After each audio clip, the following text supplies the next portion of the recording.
Germany. It was a crazy big trip. Thing that's different about Germany than North America is stairs. Oh yeah. There, you're always doing stairs. There's stairs for everything. Another difference is the way they label their stories. The third floor, they really mean the fourth floor. I'd like to hear what your favorite German city is. Let me know in the comments below. One of our stops in and out of Bavaria, I say in and out because this city is in... Right on the border. Yeah, it's in Bavaria and it's not in Bavaria, is Ulm. It's right on the Danube River, old city. It traces back to 5000 BC. 500 maybe? 5000 BC. That's older than the pyramids. That can't be right. Yeah, that's from Wikipedia.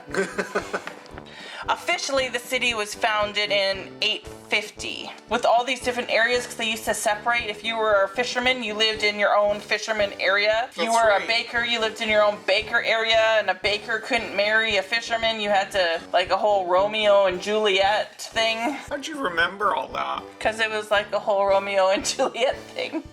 Or in my mind, that's how it got filed in my mind. Sure, okay. While you're in Ulm, one of the most amazing things you'll see is the Ulm Minster. It is still the tallest church in the world. They started building this in 1327. It's definitely German.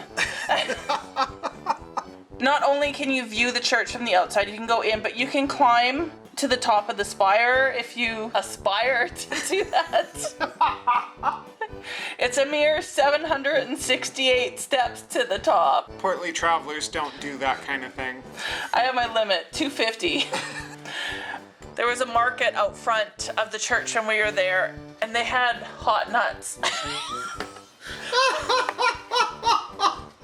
Hot nuts in Germany. They were very fresh. Part of seeing Ulm is wandering around Ulm and looking at all the old buildings. They had this one brick building, and it used to be the jail, and is now the police station. Lovely irony. Wonder what their working conditions are like. Because all of the buildings are so old, most of them are crooked. So as you wander the streets, you see all these old buildings. This one is a hotel, and it's famous for how crooked it is. Most of our stay was in Würzburg. It's really close to Frankfurt. I always thought it was a university city. But it's more of a church city. Lots of churches. It is also the center of Franconian wine country. The town in time had been run by a prince bishop, and he built the Marienburg fortress. I believe they started building in 1495. It's at the top of the hill, so you have to unportly walk your butts up the hill. You can choose, I believe it was stairs. Looked terrible, or you can do the trail, which has switchbacks, a little easier, but it took us about 45 minutes to walk up the mountain. Yeah. Along the way, you see all of its outer gates, and it has walls and walls for their walls. My favorite is this tunnel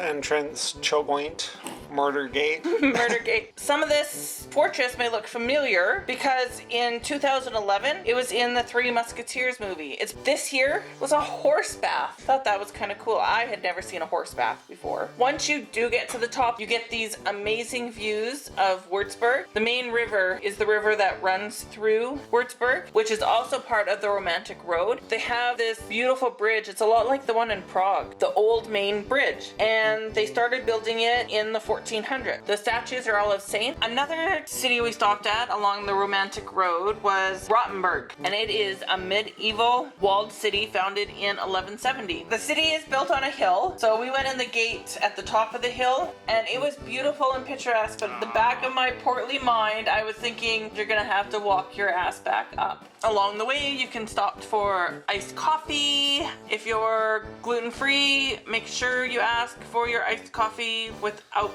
the wafer because they automatically just put a cookie in it. One thing you'll see is many of these shops, which are cuckoo clock shops. One of the coolest stores we found was this store. Yes, those are swords and axes and armor, and they're all for sale. Good luck with your flight back.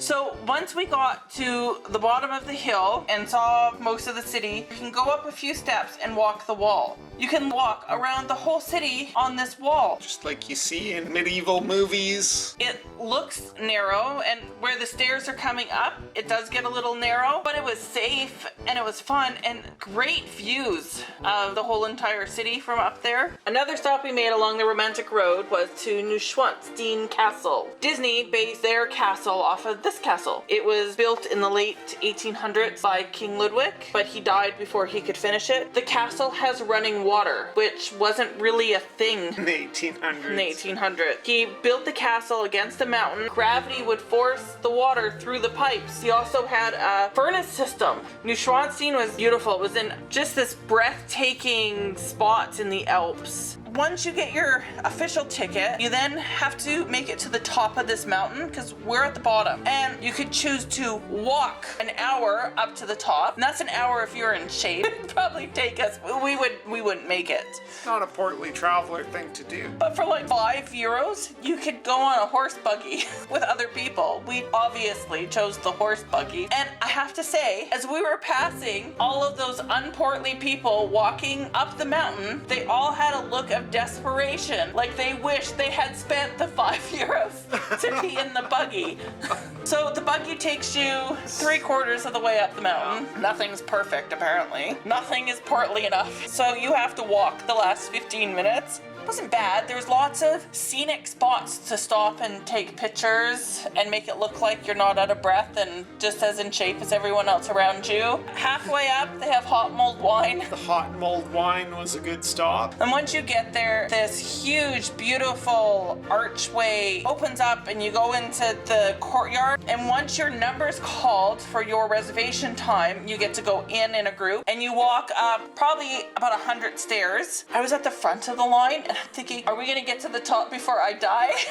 There was one portly bench at the top of the stairs. We proceeded up another 165 stairs in two different levels, not all at once. No pictures because we couldn't take pictures inside. And you got to see his bedroom and the servants' quarters and his fancy hall that he greeted his subjects. Outside of one of those halls, that's where this picture was taken. We were on the grand balcony. And you can see the Alps behind us. When you were up there in the castle, you could see another castle. A castle from in a castle. There's that picture, and here's it blown up a little bit. We were told that that was his father's castle. Also from that spot, you could see this bridge, and you can walk around and do a hike to that bridge where you can see the castle.